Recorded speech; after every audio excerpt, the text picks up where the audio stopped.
Okay, 74, section 4, question 18 says, or a pharmacist says, a large study of people aged 65 to 81 and suffering from insomnia showed that most of insomnia's symptoms are substantially alleviated by ingesting melatonin, which is a hormone produced by the pineal gland, which plays a role in the regulation of the body's biological clock.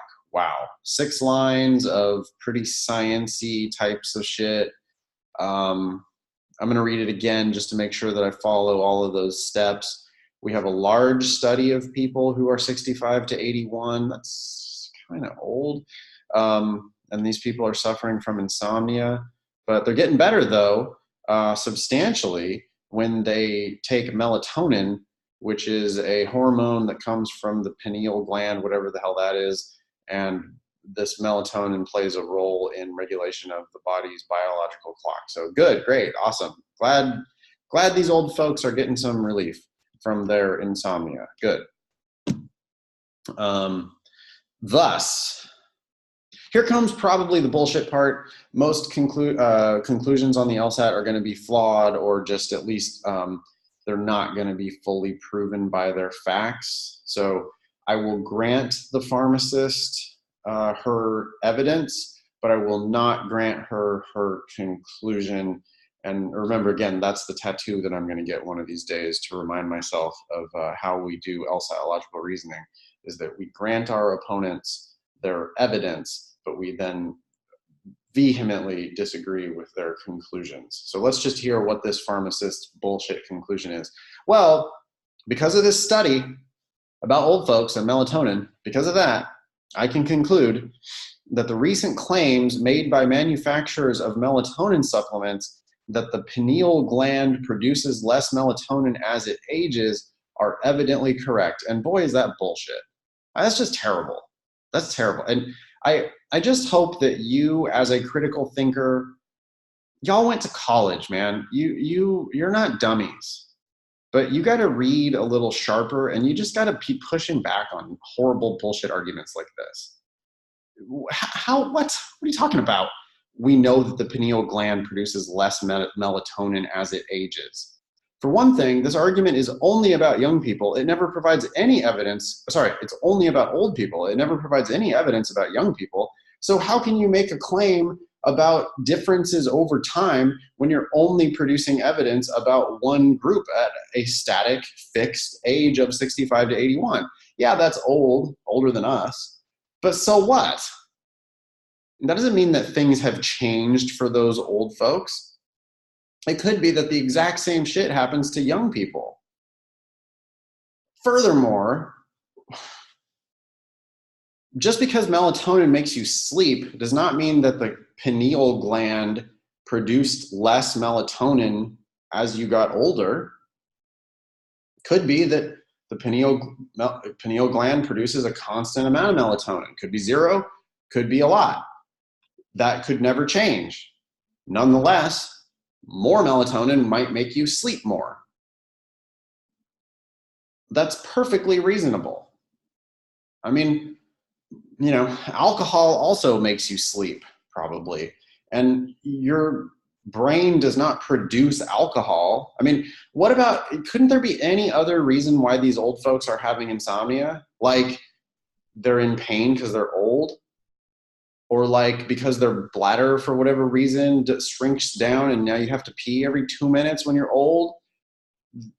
Nonetheless, melatonin production from the pineal gland might have been the same for your entire life, but now I have a harder time sleeping because my neck hurts and because I have to pee.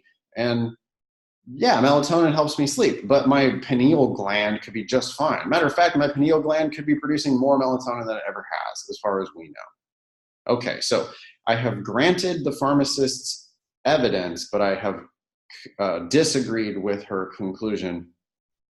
And it says, the argument is flawed in that it what? So flaw questions are, it's a descriptive question type. I'm looking to find something that I know for sure has to be true. like the pharmacist did this. I'm making an accusation here. Like I'm going to say, oh yeah, Ms. Pharmacist, you did this. And it's a problem. So it's flaw questions are kind of in that must be true family where I don't want to over accuse her of doing something that I don't have evidence for. I need to know she did this and it's a problem that she did it.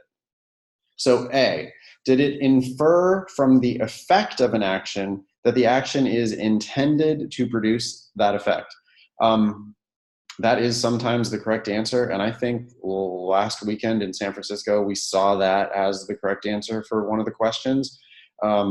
Your intentions don't have to match the effects of your actions ever.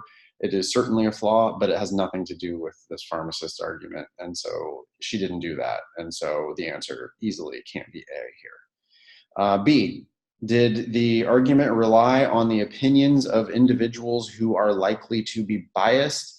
If you picked that, you're like, yeah, I hate pharmaceutical companies and they're biased, so I'm going to pick that. But that's not what she did. She didn't do that. She didn't just take anybody's word for it. She presented evidence. If you presented evidence, then you're not just relying on opinion of biased individuals. No, that's not what happened here. The answer can't be B. C, did the argument depend on using two different meanings for the same term?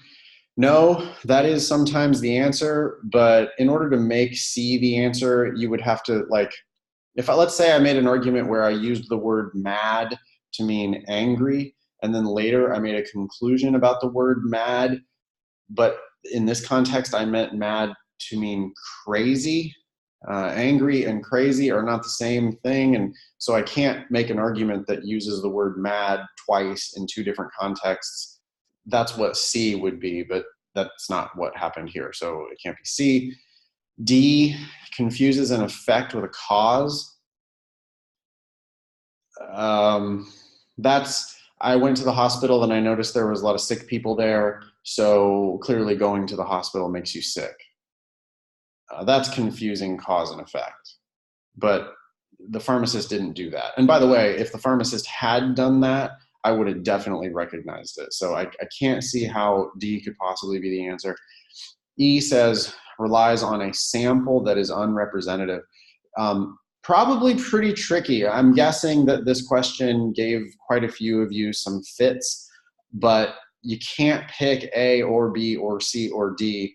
And when you even if you didn't like E the first time you read it, when you read it the second time, ideally you go, oh shit, I see. The pharmacist tried to make a conclusion about what happens to your pineal gland changing over time, but only presented evidence about an unrepresentative sample, which is one of the groups, the old folks, and never compared them to the younger folks. So then, yeah, that is an unrepresentative sample because there was no data that was ever presented to represent the younger folks. So